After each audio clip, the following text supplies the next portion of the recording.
अस्सलामु अलैकुम friends, welcome to health ways with Ali. Friends, लंबे अरसे तक जोड़ों में सूजन और दर्द की बीमारी को अर्थराइटिस कहते हैं। वैसे तो अर्थराइटिस की बहुत सी किस्में हैं, मगर ज़्यादातर लोगों में दो तरह का अर्थराइटिस बहुत ही आम पाया जाता है। एक है ऑस्टियोआर्थराइटिस और दूसरा है र्यूमेटॉइड अर्थराइटिस, और इन दोनों में फ़र्क है। अगर आपको जोड़ों में सूजन और दर्द है तो पूरी वीडियो देखने के बाद आपको ये पता चल जाएगा कि आपको इनमें से कौन से वाला अर्थराइटिस है। पहले हम ऑस्टियोआर्थराइटिस पर तफसील से बात करेंगे, फिर र्यूमेटॉइड अर्थराइटिस के बारे में जानेंगे, और वीडियो के लास्ट में हम आपको ऐसे फूड्स भी बताएंगे जिनसे आपने परहेज करना है, क्योंकि इन फूड्स को खाने से जोड़ों में दर्द और सूजन बढ़ जाती है। फ्रेंड्स, ऑस्टियोआर्थराइटिस तब होता है जब किसी इंसान के जोड़ों के बीच में मौजूद कार्टिलेज टिश्यूज खराब हो जाते हैं, तो इससे जोड़ों की हड्डियां आपस में रगड़ खाकर दर्द करने लगती हैं। कार्टिलेज रबड़ की तरह का एक फ्लेक्सिबल मटेरियल होता है जो कि जोड़ों के बीच में कुशन का काम करता है और जोड़ों को शॉक से बचाता है।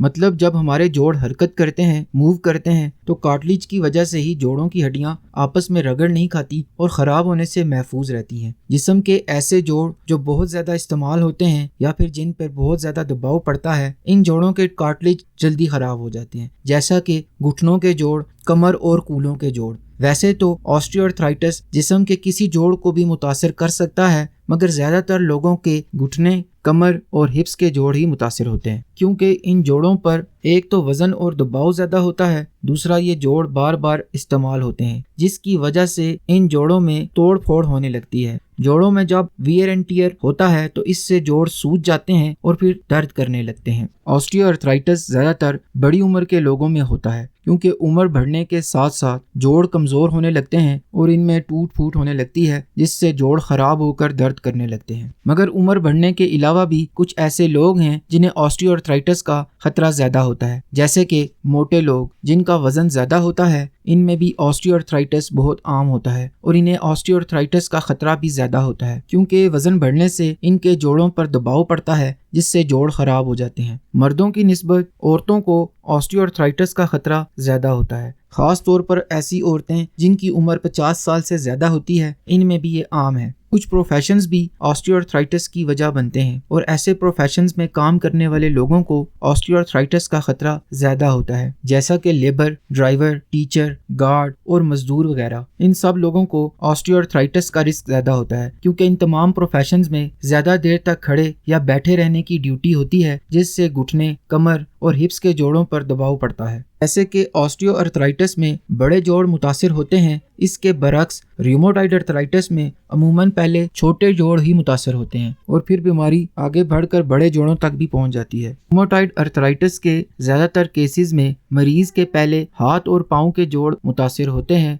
और फिर आहिस्ता आहिस्ता बीमारी घुटनों, कूलों और कंधों के जोड़ों तक पहुंच जाती है। दरअसल र्यूमेटॉइड अर्थराइटिस एक ऑटो इम्यून बीमारी है, जिसमें हमारा इम्यून सिस्टम गलती से हमारे जोड़ों पर अटैक कर देता है। माहिरीन अब तक इसकी असल वजह तो नहीं जान सके कि ऐसा क्यों होता है। हमारा डिफेंस सिस्टम यानी कि हमारा दिफाई निज़ाम हमारे अपने ही जोड़ों के खिलाफ क्यों काम करने लगता है। बहुत से माहिरीन के ख्याल में हमारा इम्यून सिस्टम हमारे जोड़ों पर तब अटैक करता है किसी वजह से हमारे जिस्म में इन्फेक्शन या जहरीले मादे बन जाएं या फिर हार्मोन्स का बैलेंस आउट हो जाए, तो हमें ऑटो इम्यून बीमारी हो जाती है। इसके अलावा कुछ लोगों के जीन्स ऐसे होते हैं जो ऑटो इम्यून बीमारी से ज़्यादा मुतासिर होते हैं। वैसे तो र्यूमेटॉइड अर्थराइटिस किसी भी उम्र के बंदे को हो सकता है, मगर 30 साल से लेकर 60 साल की उम्र के लोगों को इसका रिस्क ज़्यादा होता है। मर्दों की निस्बत औरतों को र्यूमेटॉइड अर्थराइटिस का खतरा ज़्यादा होता है, क्योंकि औरतों में हार्मोन्स की खराबी बहुत आम पाई जाती है, जो कि इसकी एक आम वजह बनती है। इसके अलावा ऐसे लोग जो सिगरेट पीते हैं, इन्हें भी र्यूमेटॉइड अर्थराइटिस का खतरा बहुत ज़्यादा होता है। तो आपको कैसे पता चलेगा कि आपको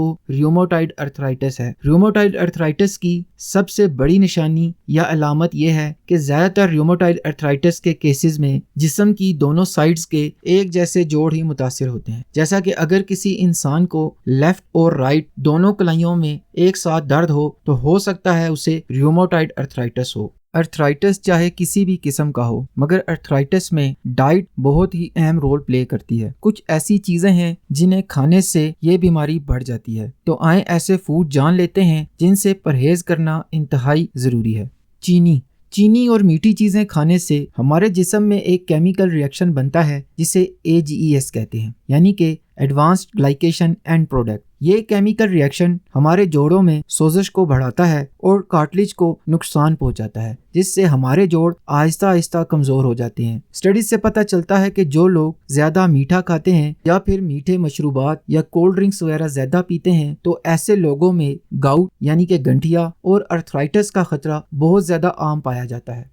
refined carbohydrates. Friends, refined carbohydrates بھی ایک قسم کی چینی ہی ہے، کیونکہ جب ہم ریفائنڈ کاربوہائیڈریٹس والی غذائیں کھاتے ہیں تو ایسی غذائیں ہمارے جسم میں جا کر ایک دم سے ہضم ہو کر فوراً بلڈ شوگر کو بڑھا دیتی ہیں۔ ریفائنڈ کاربوہائیڈریٹس جیسے کہ بسکٹس، کیکس، نوڈلز، سموسے اور میدے سے بنی ہوئی چیزیں جب ہم کھاتے ہیں تو اس سے آہستہ آہستہ انسولین کا نظام خراب ہو جاتا ہے اور ہارمونز کا بیلنس آؤٹ ہو جاتا ہے۔ یہ دو ایسے فیکٹرز ہیں جو ریومیٹائڈ ارتھرائٹس کی وجہ بن سکتے ہیں۔ ریفائنڈ کاربوہائیڈریٹس کی جگہ کمپلیکس کاربوہائیڈریٹس کھائیں، جیسے کہ لال گندم کا آٹا، جو، دالیں اور سبزیاں وغیرہ۔ ریفائنڈ کاربوہائیڈریٹس میں گلوٹن نام کی ایک پروٹین بھی بہت زیادہ ہوتی ہے۔ کچھ لوگوں کو گلوٹن سے الرجی ہوتی ہے اور انہیں گلوٹن موافق نہیں آتی، جس کی وجہ سے ایسے لوگ جب ریفائنڈ کاربوہائیڈریٹس کھاتے ہیں تو ان کے جوڑوں میں گلوٹن درد کا باعث بنتی ہے، مگر یہ بہت ہی کم کیسز میں ہوتا ہے۔ Vegetable oil. ایسے ویجیٹیبل آئل جن میں اومیگا 6 زیادہ ہوتا ہے جوڑوں میں سوجن کو بڑھا دیتے ہیں، جیسا کہ کینولا آئل، سویا بین آئل اور سن فلاور آئل اور اس قسم کے اومیگا 6 سے بھرپور آئل۔ دراصل اومیگا 6 سبزیوں میں موجود ایک ایسا تیل ہے جس کے زیادہ استعمال سے سوزش اور دل کی بیماریوں کا خطرہ بھی بڑھ جاتا ہے۔ جب ایسے تیل کو گرم کیا جاتا ہے، مطلب اس میں کچھ پکایا جاتا ہے، تو ایسا تیل آکسیڈائزڈ ہو جاتا ہے جو ہمارے جسم میں جا کر بہت سی خرابیوں کا باعث بنتا ہے۔ آکسیڈائزڈ آئل ہمارے جسم میں جا کر آکسیڈیٹیو سٹریس اور سوزش کو بڑھا دیتا ہے، جس سے ہمارے جوڑوں کو شدید نقصان پہنچتا ہے۔ اس کے علاوہ ایسا تیل استعمال کرنے سے ریومیٹائڈ ارتھرائٹس کا خطرہ بھی بڑھ جاتا ہے۔ ایسا تیل کھائیں جس میں اومیگا 6 کم ہو، جیسے زیتون کا تیل، کوکونٹ آئل اور ایووکاڈو کا تیل، کیونکہ ایسے تیل میں ہیلدی فیٹس زیادہ ہوتے ہیں جو کہ جوڑوں میں سوزش کو کم کرتے ہیں اور ہمارے جوڑوں کو صحت مند بھی بناتے ہیں۔ اب ہم ویڈیو کے سب سے مین پارٹ پر آتے ہیں کہ ارتھرائٹس کو کیسے ٹریٹ کیا جائے اور اس کا علاج کیا ہے۔ اگر آپ کو جوڑوں میں شدید درد ہو تو ایسی صورت میں جوڑوں پر برف سے ٹھکور کریں، مگر جوڑوں پر ڈائریکٹ برف نہ لگائیں، بلکہ برف یا آئس کیوبز کو کپڑے میں ریپ کر لیں اور پھر اس کولڈ پیک سے جوڑوں پر 15 سے 20 منٹ تک ٹھکور کریں۔ اگر درد ہلکا اور لگاتار ہو رہا ہو تو ایسی صورت میں متاثرہ جوڑ پر گرم پانی کی بوتل سے ٹھکور کریں، اس سے آپ کو آرام ملے گا۔ شدید درد کی صورت میں آپ بروفن، ایسپرین اور ڈکلوفینیک جیسی پین کلرز بھی لے سکتے ہیں۔ آسٹیو ارتھرائٹس، ریومیٹائڈ ارتھرائٹس یا کسی بھی اور قسم کے ارتھرائٹس میں مریض کو اومیگا 3 سپلیمنٹس بھی لازمی لینے چاہیے، کیونکہ مچھلی کے تیل میں یہ خوبی ہوتی ہے، یہ جسم سے سوزش کو کم کرتا ہے، جس سے مریض کو جوڑوں میں آرام ملتا ہے۔ اگر آپ کا وزن زیادہ ہے تو اسے کم کریں تاکہ جوڑوں پر دباؤ نہ پڑے، خصوصاً اگر آپ کے پیٹ پر چربی ہے تو اسے لازمی کم کریں، کیونکہ یہ چربی جسم میں ایسے مولیکیولز بناتی ہے جنہیں سائٹوکائنز کہتے ہیں۔ سائٹوکائنز کے بڑھنے سے جوڑوں میں سوزش بھی بڑھ جاتی ہے، جس سے جوڑوں میں درد ہونے لگتا ہے۔ ارتھرائٹس کے مریض کو پائے، ہڈیوں کا سوپ اور یخنی لازمی پینی چاہیے، کیونکہ ایسے سوپ میں جیلیٹن اور کولاجن بہت زیادہ ہوتا ہے۔ یہ دونوں نیوٹرنٹس جوڑوں کو مضبوط بناتے ہیں اور جوڑوں میں ہونے والے درد کو کم بھی کرتے ہیں۔ اس کے علاوہ آپ ٹائپ 1 اور ٹائپ 2 کولاجن سپلیمنٹس بھی لے سکتے ہیں، جس سے آپ کے جوڑوں کی اور ہڈیوں کی صحت ہمیشہ اچھی رہے گی۔